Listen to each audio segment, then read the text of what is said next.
نحمده ونصلي ونسلم على رسوله الكريم أما بعد قال رسول الله صلى الله عليه وسلم إنما الأعمال بالنيات وإنما لكل امرئ ما نوى فمن كانت حجته إلى الله ورسوله فهجرته إلى الله ورسوله ومن كانت حجته إلى الله ورسوله كما قال عليه الصلاة والسلام.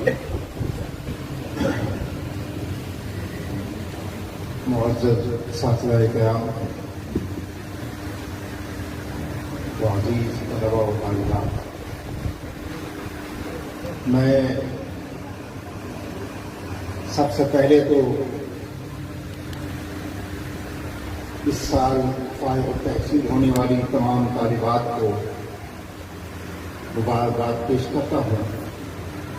یہ سخن ان کی جانب اس لیے ہے کہ جو میں گفتگو کرنے جا رہا ہوں ان میں سے زیادہ تر کا تعلق ان بچیوں کے ساتھ ہے اور ان کے والدین کے ساتھ ہے. باقی سب آپ ماشاءاللہ اساتذہ ہیں اور مجھ سے زیادہ صاحب علم ہیں. میں خود بھی مدرسے سے ہی فارغ التحصیل ہوں. جامعۃ العلوم اسلامیہ نام سنا ہوگا. اسی ادارے سے میں نے فراغت حاصل کی ہے اور ایک طویل عرصہ ہو گیا مختلف کالجز کے اندر پریسپرس کی حیثیت سے فرائض بھی انجام دیتا رہا اور یونیورسٹیز کے اندر بھی میں ایک طلباء اور طالبات کا استاد ہوں. کوئی 6 PhD ہو چکے ہیں، 15 MPhil ہو چکے ہیں. میں آپ کو علم میں لانا چاہتا ہوں کہ ہمارے ہاں فارغ التحصیل ہونے والے طلباء اور طالبات کے لیے مختلف قسم کی مشکلات ہوتی ہیں. ایک زمانہ تھا مدارس کے اندر پابندی تھی، لہذا یہ طلباء اور طالبات نہ میٹرک کا امتحان دے سکتے تھے نہ انٹر کا، حتیٰ کہ فاضل عربی، ادیب عربی اور عالم عربی کے جو امتحانات ہیں وہ بھی نہیں دے سکتے تھے. بہرحال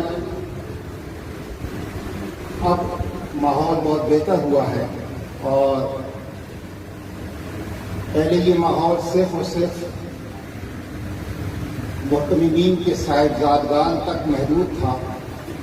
اب دیگر طلباء کو بھی چھوٹ دی جاتی ہے اور وہ بھی اس سے استفادہ کرتے ہیں. ہماری یہ کوشش رہی کہ اس حدیث کی روشنی میں زندگی کے تمام کاموں کو ہم دین کے دائرے میں لے آئے. اس لیے کہ یہاں یہی بتایا گیا ہے نا کہ اعمال کا مدار اس پر ہے، نیتوں پر ہے کہ آپ کون سا کام کرتے ہیں اور کس نیت سے کرتے ہیں.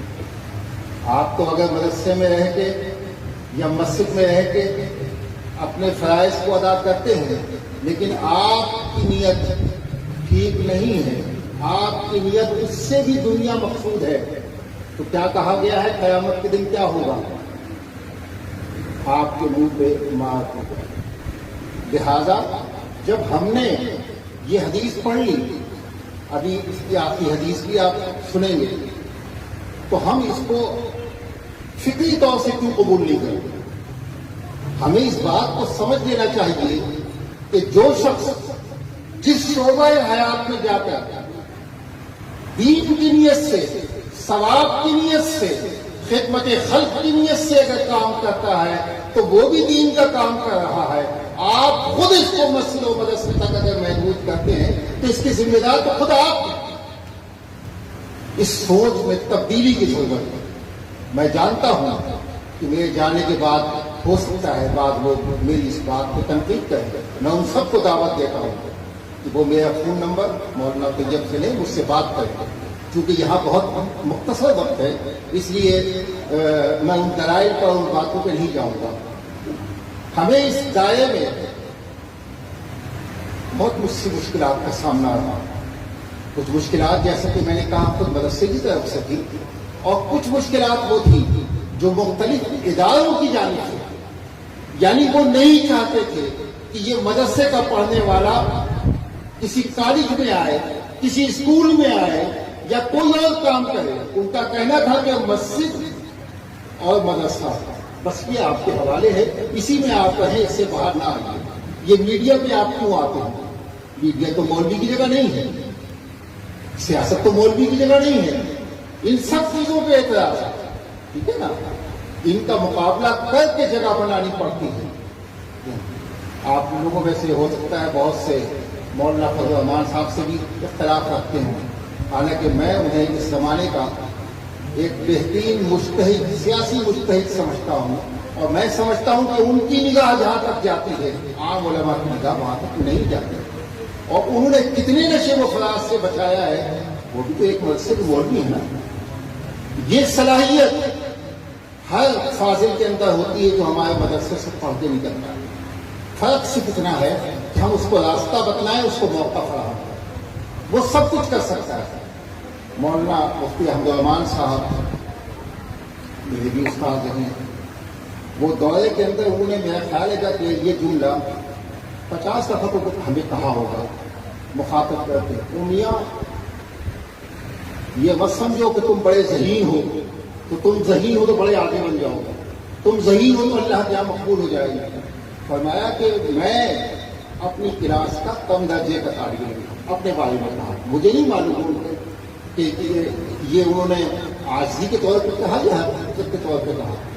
فرمانے لگے کہ وہ جو میرے ساتھ بڑے بڑے ذہین تھے وہ آج روڈ انسپیکٹر ہیں، یہ لفظ استعمال کرتے ہیں، وہ روڈ انسپیکٹر ہیں، یعنی گھوم پھر رہے ہیں روڈ پر، اور اللہ نے مجھے یہ عزت دی ہے کہ میں آج اس مدرسے کا محتمل ہوں۔